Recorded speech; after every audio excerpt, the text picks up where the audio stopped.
My name is Chris. You guys might know me as Diverged M2 on Instagram or TikTok. I'm from Westchester, Pennsylvania, but currently live in New Jersey. I work in software, but I also own a small stake in the race brand Race Precision Inc., RPI, and this is my 2023 BMW M2. So I've been into cars for probably my whole life. I mean, since I was a little kid, starting with Hot Wheels. Then in 2001, when I'm in middle school, you got Fast and the Furious. Going into high school, you got Bad Boys 2 with my all-time favorite car, 550 Maranello. Just in general, I've always been interested in automotive or motor-powered things. I'm always doing either racing, snowboarding, anything that can bring some adrenaline out. I really like that kind of stuff. All right, so my first car, if we're going all the way back to 16, was a 1988 Mercedes-Benz 300E, and I bought it for $300 from my uncle. It had sheepskin seats, it had a GameCube in the back with 2 screens, and it had this funny start sequence where if I would turn the key, I'd have to jiggle the accelerator and also jiggle the shifter for everything to kind of lock into place. My first real car that I bought myself was a 2015 Prius. It was right after I got my first real job, and then obviously it's snowballed from there. My first BMW in high school, my family got a 135 convertible. I remember driving that. Now, I thought it was my graduation gift, but it turns out once I got to college, my mom took it back. My first real BMW for me was a M235. That was in maybe 2018 maybe. I can't remember now, it's been a while, but it was a Melbourne red on black, and all I did was put some wheels on it, but it was a pretty awesome deal. What got me into BMWs? Well, one of my best friends owns a BMW shop. So I've always been around those kinds of cars. German engineering, all my uncles have had BMWs or Porsches. Specifically for me, I just think the platform that it provides is applicable to everybody. You can drive them stock, you can modify the heck out of them. BMWs are just an awesome car, really well engineered, and yeah, I've always liked them. All right, so the search for the M2, the G87, I actually had my name on a list for 2.5 years for this car. So I incessantly bugged the dealership every day until that list became available. I made sure that I was the first person on that list, and the minute they told me that the money was due, I made sure they had it, that they knew I was serious. So 2.5 years later, I ended up taking delivery in May of 2023. The day I got this car was pretty special. So in my adult life, I have only ever bought 3 cars myself. Most of the cars I've had have been some sort of lease transfer or maybe like a hand-me-down from the family. I remember when I pulled up to the dealership, all the financing and stuff had already been in place, so I was really just picking it up. I brought my dog with me to celebrate, and when we walked out, it was an awesome car. I mean, this was one of the first fully spec'd G87s on the East Coast when I had got it. I think there was maybe 5 total across the states at that point. So for me, being able to get into a position that allowed me to have this car, that was really awesome. Going back, I had bought new cars before. I had leased a G80. I knew that was just a filler car before my F87 and before the G87. If I go 3 cars back, I had an F87, which was built pretty similar to this. At the height of COVID, you had to sell those cars because you were just getting way more value than you would in any other circumstance. I knew that I had the G87 coming, but it wasn't coming for another 8 to 9 months. So one day when I was looking at Thompson Performance Group's inventory, I saw an M3. I ended up getting a G80, even though I knew that in 6 months I was going to sell it and transfer. But when I did eventually give it up and I got into this car, I remember feeling that that special F87 feeling. There's something really cool about a sports coupe with a manual transmission, and something even cooler was that this was like one of the only ones at the time. So getting the G87 was so exciting because at the time this car was pretty hyped up. It was very controversial. Nobody really knew what it was going to look like in person. The proportions that were shared online prior to the car coming out, these leaks that were coming out, it was getting dogged. I mean, the car just wasn't popular on forums, and that did make me rethink my decision. But at the same time, I'm number one on a pre-order list. I know that I want a black M2, so I followed through, and I just had a feeling that once I got it, I might be able to change the perception, or I might see something differently than what all the other forum people had seen. And it turns out I was right, because similar to the G80, with the big grille and all the controversy, the minute these cars started landing, and the minute you start putting a little bit of modding into it, everybody likes them. And I can tell you that even people who previously have said, hey, they didn't like the M2, have said to me, okay, you've changed my mind, this car is actually pretty awesome. Yeah, so people always ask me where my name comes from, Diverged M2, and it's actually a pretty personal story, but this is a great avenue to share that. And a couple years ago, I think it's probably 8 or 9 years ago now, I didn't have, a fancy car, didn't have a great job, and I had reconnected with my uncle after about 2 decades worth of, just being apart. He lived down in Georgia, I lived up in Pennsylvania, and I remember asking him, hey, I have an opportunity for this job, but I'm in a very stable job at the moment. I'm not sure what to do. The opportunity is only, a 3-month type of contract work. And he told me, I have a text message, I keep it on my phone and on my counter.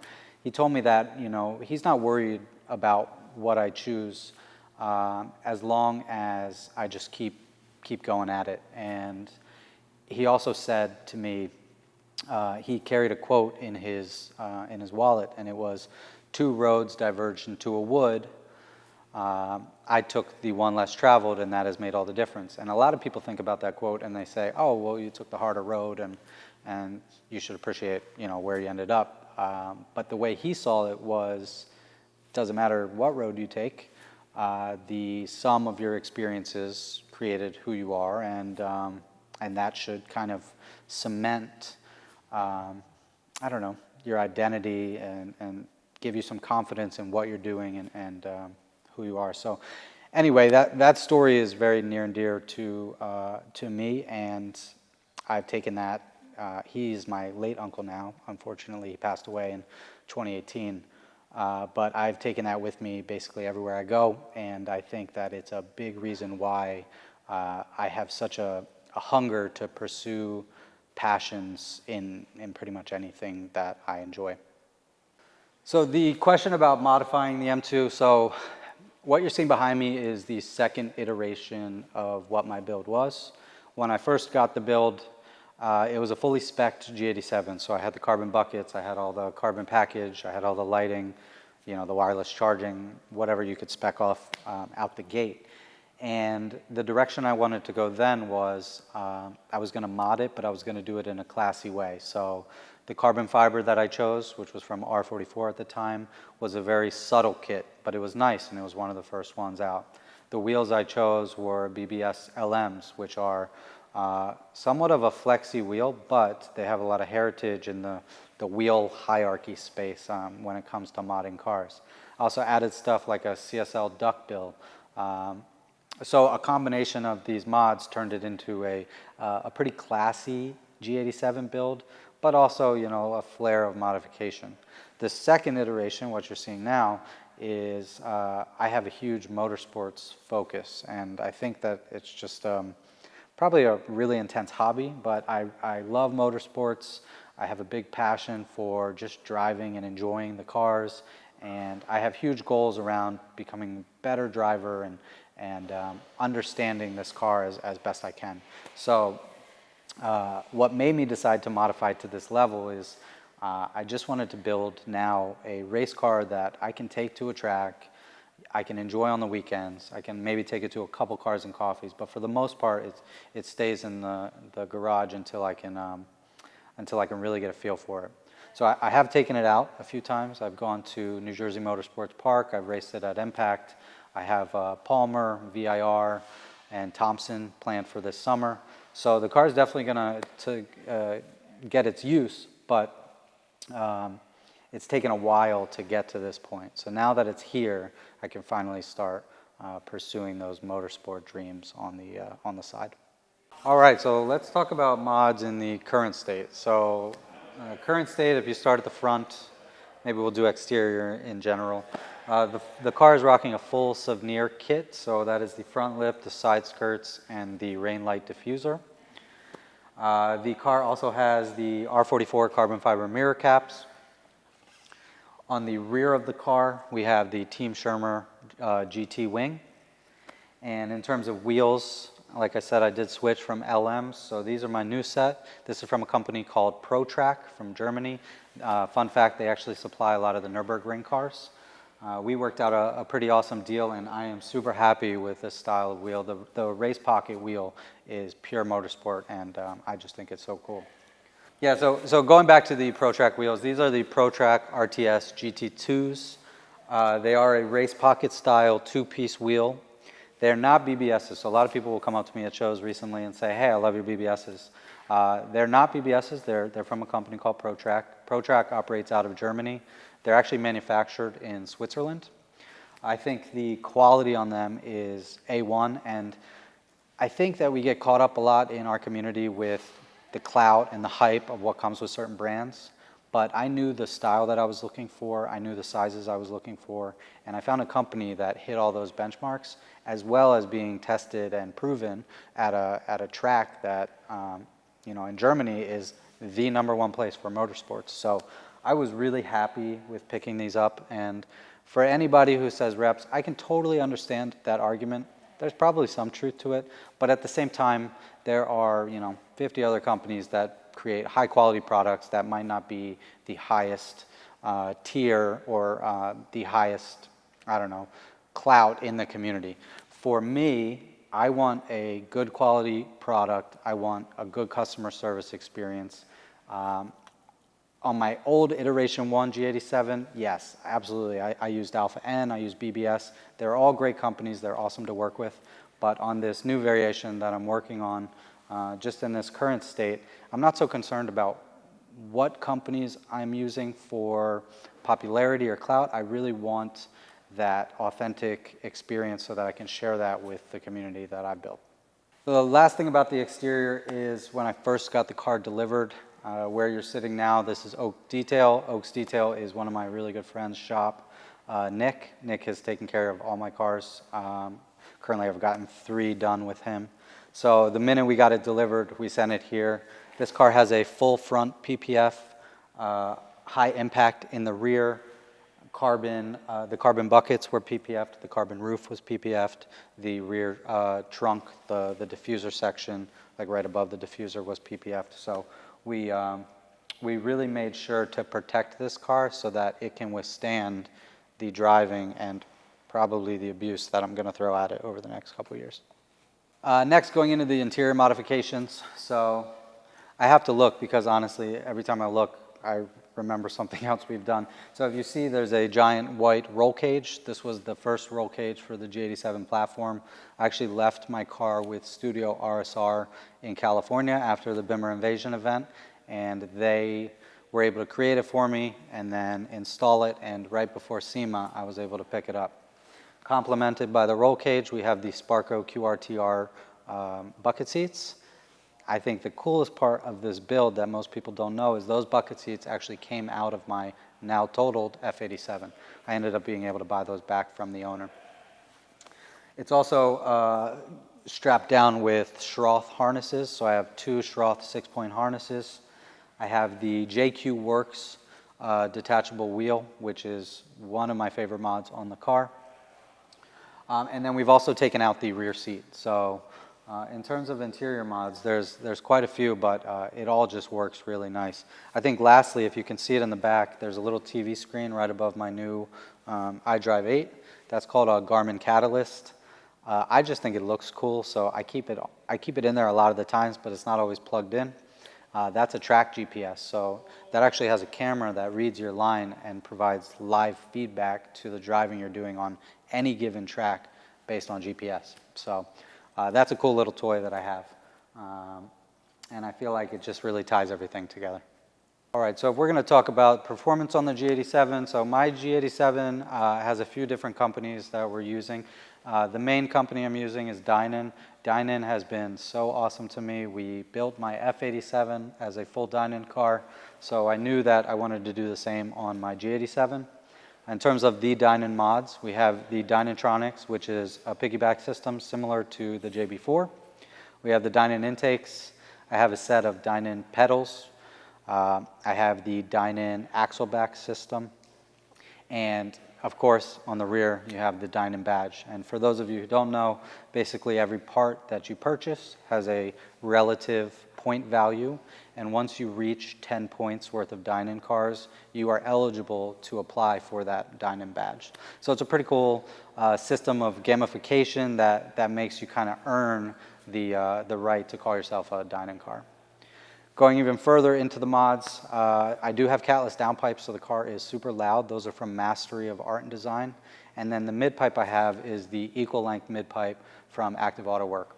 I think out of all the mid-pipes, that's probably the one that does the S58 the most justice. Even more so on this car. I know that a lot of people say that equal length on a G80 is amazing, but because of the shorter wheelbase, something about the equal-length mid-pipe on the G87 just screams. At full tilt, I was explaining to Ken, at full tilt, when you are really driving, it feels violent, but in a great way, like in an awesome way. I think performance-wise, other than that, it is lowered on KW adjustable springs right now. That's not really the setup I want. That was just the setup that I had put on right when I got the car to achieve that look. We're probably going to end up going with a V3 or a V4 this summer, add some camber, stainless steel brake lines, really do like a suspension re-up just so the car is driving properly. But as it sits right now, it looks good. I think that's probably the last piece of the build that I need to tie up.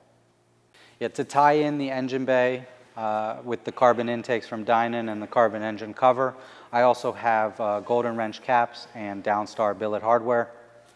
Those guys have been awesome. Fun fact, the guy who owns Golden Wrench has a Z4M and he's running an RPI exhaust. So he's already a homie.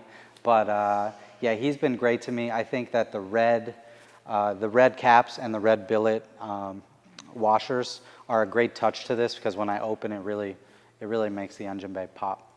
All right, so for future mods, the list is never ending, to be honest. I could give you a list of 50 grand worth of parts that I want right now, but realistically, the car only needs the suspension. Otherwise, it is dialed and ready to go. I know that a lot of people on the new G8X platform, they push power. So they do manifold, they do turbos, they do crazy custom tunes, and I appreciate that kind of build. Believe me, I do. I'm just not a straight line fast type of driver. That's not what I'm looking for. So I think personally, if I really dial in the suspension setup, I do a single 93 map custom tune, I think the car will be exactly where I want it to be. So the BMW community, I love the BMW community. I've been in it now for 5 years pretty closely. I am part of a ton of different groups. Just to name a few, I'm part of Philly Bimmer Club, New Jersey Bimmers, Long Island Bimmers, Embassy, Empire, CCA. I have a few track groups that specifically only drive BMWs on the track. Invasion. I think that we have a community that's unlike any other brand. I don't know any car brand where you can meet 3,000 other people of the same brand and be that close. Going back to your event in Orlando, the show itself was fun. I mean, it was a little wet, but it was fun. But my favorite part of that whole weekend was the Friday night where the entire 7-Eleven got shut down and not one single person got hurt, not one single car got scratched. That's just how it is with BMW people. I mean, we have a close-knit community where now I have friends that are across the country. I have friends that are across continents. I keep in touch with people online that I normally probably wouldn't otherwise. And I just think that specialness is what keeps our community growing as fast as it is. There's just nothing like it. Yeah, so when I think about what the BMW has done for me, I think about it in two perspectives. So before RPI, before I was modding cars was just a way for me to get together with people, just to have a nice car, maybe go out to a nice dinner. You know, it wasn't anything super serious. When I really got into it, I started to realize it's much bigger than just having a nice car. You know, you get brought into a community, you have really close friends, and cars to me now, it means it's multifaceted. It's personal, it's professional. Every aspect of my life, except maybe a few, is something to do with motorsports and cars. And a big thing with me that we tried to focus on last year, and I hope the community sees it, is my involvement with RPI. We're just enthusiasts at the end of the day, and my biggest goal is to connect enthusiasts together, whether it be through a project or an event. And I really don't think that I could have that kind of community without what this car and the other cars that I've had have given me. Once again, my name is Chris. This is my 2023 BMW M2. You can find me at Diverge M2 on Instagram and Diverge M2 on TikTok, and this is the story of my build. All right, that's a wrap.